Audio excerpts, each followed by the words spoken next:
भारत देश के मध्य प्रदेश के उज्जैन जिले में एक ऐसा ज्योतिर्लिंग स्थित है जिसे महाकालेश्वर ज्योतिर्लिंग के नाम से जाना जाता है।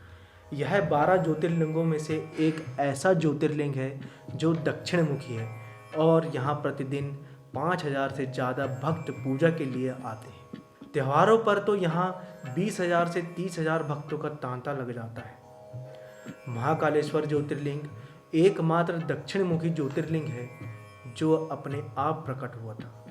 महाकालेश्वर ज्योतिर्लिंग में भगवान शिव की पूजा जलती हुई चिता की राख व भस्म से महाकाल शिव की पूजा की जाती थी। उज्जैन महाकालेश्वर ज्योतिर्लिंग का इतिहास व कहानी कहा जाता है कि जो महाकाल भक्त है उसका काल कुछ नहीं बिगाड़ सकता। उज्जैन के श्री महाकालेश्वर ज्योतिर्लिंग भारत में 12 प्रसिद्ध ज्योतिर्लिंगों में से एक है। 12 ज्योतिर्लिंगों में से महाकालेश्वर ज्योतिर्लिंग की गणना तीसरे स्थान पर आती है, किंतु अगर प्रभाव की दृष्टि से देखा जाए तो इसका स्थान प्रथम पर है। ऐसा माना जाता है कि शिव के अनेक रूप हैं। भगवान शिव की आराधना करने से आपके मन की हर मनोकामना पूर्ण हो जाती है।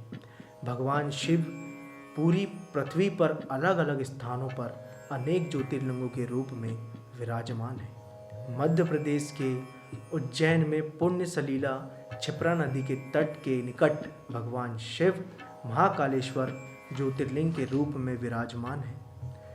उज्जैन एक ऐसा बहुत ही प्राचीनतम शहर है और यहाँ राजा विक्रमादित्य के समय में राजधानी हुआ करती थी। उज्जैन को अलग अलग नामों से जैसे उज्जैनी, अमरावती, अवंतिका नामों से भी जाना जा रहा है। पुराणों में इसे 7 मोक्षदायिनी नगरों हरिद्वार, वाराणसी, मथुरा, द्वारका, अयोध्या और कांचीपुरम में से एक माना जाता है। उज्जैन की क्षिप्रा नदी के तट पर सिंहस्थ कुंभ मेला हर 12 वर्ष के उपरांत मनाया जाता है।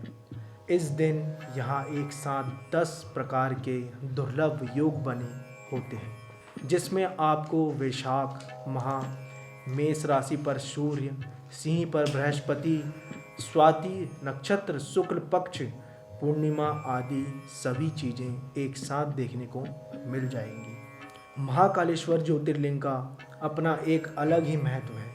माना जाता है कि महाकालेश्वर ज्योतिर्लिंग पृथ्वी स्थापित एकमात्र दक्षिण मुखी शिवलिंग है। प्राचीन युग में पूरी दुनिया का एक मानक समय माना जाता था जो कि यहीं से निर्धारित होता था। यह ज्योतिर्लिंग जहाँ स्थापित है इसके शिखर से कर्क रेखा होकर गुजरती है। इसे पृथ्वी की नाभि स्थल की मान्यता मिली हुई है। महाकाल की महिमा का वर्णन इस श्लोक से दर्शाया गया है।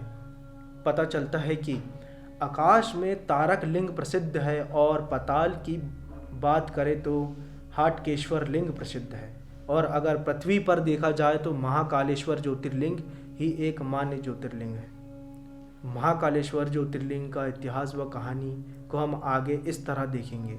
महाकाल के इस मंदिर का निर्माण 6वीं शताब्दी में किया गया था।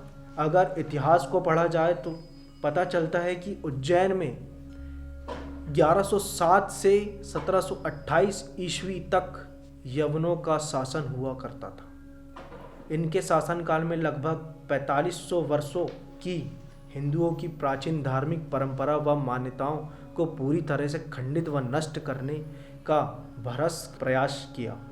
मराठा राजाओं ने मालवा क्षेत्र में आक्रमण करके 22 नवंबर 1728 में अपना आधिपत्य स्थापित कर लिया। इसके बाद उज्जैन का खोया हुआ गौरव पुनः लौटा और सन 1731 से 1809 तक यह नगरी मालवा की राजधानी बनी रही। मराठों के शासनकाल में उज्जैन में 2 महत्वपूर्ण घटनाएं घटी, जिसमें पहला महाकालेश्वर ज्योतिर्लिंग की पुनः प्रतिष्ठित किया गया तथा यहाँ पर क्षिप्रा नदी के तट पर सिंहस्थ पूर्व कुंभ मेला स्नान की पूरी व्यवस्था हुई। उज्जैन के लिए मंदिर एक ही बहुत बड़ी उपस्थिति थी। और फिर बाद में राजा भोज ने महाकालेश्वर मंदिर की पुरानी प्रतिष्ठा को वापस स्थापित किया, बल्कि इसका भव्य निर्माण कराया। महाकालेश्वर ज्योतिर्लिंग को लेकर एक बहुत ही अनोखी कहानी जुड़ी हुई है। अवंतिका नाम से एक स्मरणीय नगरी थी, जिसे आज हम उज्जैन नगरी के नाम से जानते हैं, जो भगवान शिव को बहुत ही प्रिय है। शिव पुराण के कोटि रुद्रश संहिता में महाकालेश्वर ज्योतिर्लिंग की कथा का विस्तार से वर्णन किया गया है। इस नगरी में एक बहुत ही ज्ञानी व शिव भक्त ब्राह्मण रहता था। इनका नाम वेदप्रिय था। उनके 4 आज्ञाकारी पुत्र थे। यह भगवान शिव के बहुत बड़े भक्त थे। वह हर रोज पार्थिव शिवलिंग बनाकर विधि पूर्वक पूजा किया करते थे। रत्नमाला पर्वत पर एक दूषण नाम का राक्षस रहता था, जिसको ब्रह्मा जी से वरदान प्राप्त था। वह वरदान के अहंकार में वह धार्मिक व्यक्तित्वों को परेशान करता था। उसने उज्जैन के ब्राह्मण पर आक्रमण करने का विस्तार व विचार बना लिया। दूषण अवंती के ब्राह्मण को परेशान करना शुरू कर दिया था। वह ब्राह्मण को कर्मकांड करने से मना करता था। वह धर्म कर्म के कार्य को करने से रोकता था। सारे ब्राह्मण उससे परेशान होकर शिव भगवान से अपनी रक्षा के लिए प्रार्थना करने लगे। ब्राह्मणों के विनय पर भगवान शिव ब्राह्मणों के रक्षा के लिए साक्षात महाकाल के रूप में प्रकट हुए। शिव भगवान ने अपने भक्त से दूषण को भस्म कर दिया। भक्तों ने भगवान शिव से वही स्थापित होने की प्रार्थना की तो भगवान शिव वहां पर ज्योतिर्लिंग के रूप में विराजमान हो गए। इस वजह से इस जगह का नाम महाकालेश्वर पड़ गया, जिसे आप महाकालेश्वर ज्योतिर्लिंग के नाम से जानते हैं। महाकालेश्वर ज्योतिर्लिंग से जुड़े रोचक व महत्वपूर्ण तथ्य आपको हम इस प्रकार समझाएंगे। महाकालेश्वर मंदिर के रोचक तथ्यों में एक तत्व भस्म आरती भी है। भस्म आरती की कहानी शिवलिंग की स्थापना से ही देखी जाती है। राजा चंद्रसेन शिव बहुत बड़े उपासक माने जाते थे। प्राचीन समय में शमशान की भस्म से ही श्रृंगार किया जाता था, लेकिन अब कपिला गाय के गोबर, समी, पीपल के पत्ते, बड़, पलाश, बेर की लकड़ी, अमलतास आदि को जलाकर भस्म तैयार की जाती है, जिसको शास्त्र में भस्म के समान ही महत्व दिया गया है।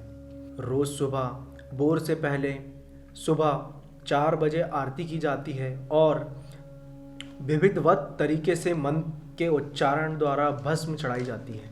महाकालेश्वर ज्योतिर्लिंग से एक बहुत ही रहस्यमय और रोचक तथ्य यह है कि ऐसा माना जाता है कि इस मंदिर के पास व उज्जैन नगरी में कोई भी राजा या मंत्री रात नहीं गुजार सकता है, और यदि कोई ऐसा करता है तो इसकी भारी कीमत व दंड भुगतना पड़ता है। कहा जाता है यहाँ के राजा महाकाल स्वयं है।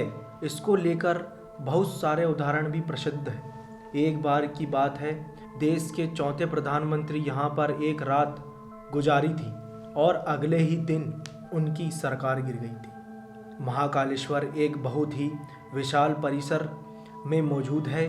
वहाँ पर बहुत सारे देवी देवताओं के छोटे बड़े बहुत सारे मंदिर हैं। मंदिर में प्रवेश करने के लिए आपको मुख्य द्वार से गर्भगृह तक की दूरी तय करना पड़ता है। इस रास्ते में कई सारे पक्के रास्ते को तय करना पड़ता है। गर्भगृह में प्रवेश करने के लिए पक्की सीढ़ियाँ बनी हुई। मंदिर में एक प्राचीन कुंड स्थित है वर्तमान में, जहाँ महाकालेश्वर ज्योतिर्लिंग विद्यमान है। इसमें स्नान करने से आप पाप मुक्त होकर अपने जीवन में होने वाली कठिनाइयों से मुक्ति पा सकते हैं। आध्यात्मिक मान्यताओं व विद्वानों के मतानुसार इस पूरी पृथ्वी का केंद्र बिंदु व पृथ्वी की नाभि यही है और सारी सृष्टि का संचालक महाकाल यहीं से करते हैं। यह 3 भागों में बांटा हुआ है।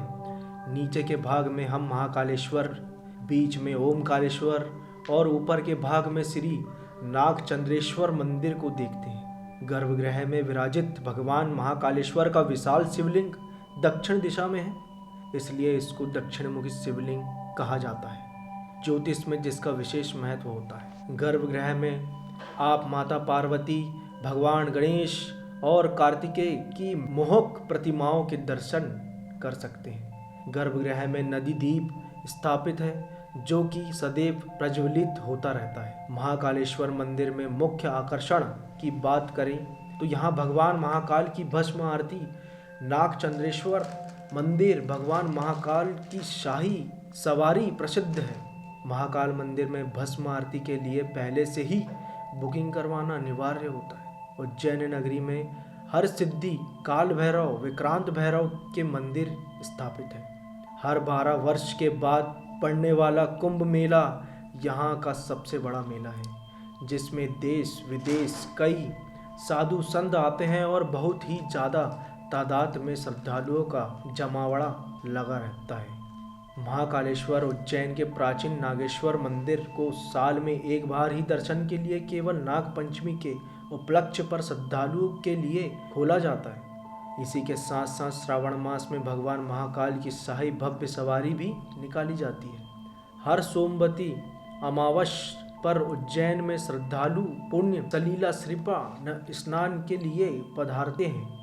फाल्गुन पक्ष की पंचमी से लेकर नवरात्रि महोत्सव तक महाकालेश्वर और ज्योतिर्लिंग के विशेष दर्शन व पूजन व रुद्राभिषेक किया जाता है। महाकालेश्वर उज्जैन बहुत ही प्रसिद्ध और बहुत ही महान ज्योतिर्लिंगों में से एक है।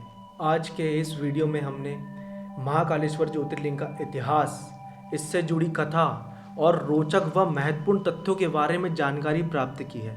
और यदि आपको दी गई जानकारी पसंद आई है तो कृपया कर इसे शेयर करना ना भूलें। आगे भी हम इसी तरह की इतिहास व धार्मिक आस्था से जुड़ी और रोचक जानकारी देंगे। और यदि आपको इस वीडियो में कुछ कमी आए तो कमेंट करना ना भूलें। धन्यवाद।